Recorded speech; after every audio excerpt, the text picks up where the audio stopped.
If you're leading sales teams, you probably have someone or a few people that aren't close to hitting their goals, and we're 6 months into the year. So the question is, what do you use to help them? What's your management style?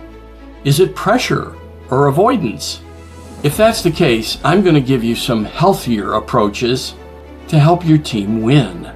I'm Steve Lentini. Welcome to my YouTube channel, and I've been coaching and managing salespeople for over 45 years, and today, for the last 25 years, that's been my business. It's what I do. So, some of the tips, some of the things I recommend. Number one, sit with them in a blame-proof atmosphere. You want to be pushing the cart with them, not whipping the ox, as I like to say. No pressure. So be curious. Ask them, what's their pipeline look like? What kind of difficulties are they running into? What kind of objections are they running into? Discover how you can help them. Even identifying future prospects and clients, help them with their pipeline. I suggest companies look at their ideal clients, people that are most productive and profitable.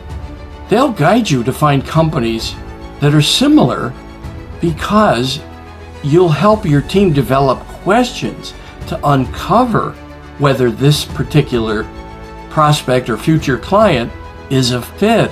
It's a two-way street. So help them with questions and develop their curiosity, and then uncover. The second tip is uncover what they were doing, their behaviors out in the field when things were working. So if things were working at some point in time, ask them, hey, 2 years ago things were really working for you. Last year it slowed down a little bit. You still hit your goal. And this year, I want to help you hit your goal. And there's a little gap. You're a little distance away from hitting your goal.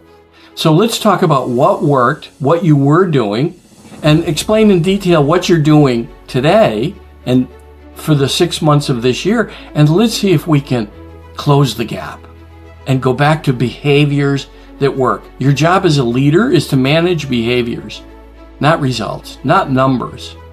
And if you put pressure on them, they won't be detached from outcomes. That's the next thing that you want to help your teams with, is to learn detachment from outcomes is not a bad thing. It's healthy in sales, because that puts them in the mindset to discover people that are a fit, that are most profitable and healthy, and that will respect your company, your processes.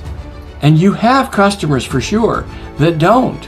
And that's because people were attached to outcomes, and they closed the deal without regard for what was healthy, productive, and profitable for the company. That's the company's responsibility. That's the leader's responsibility.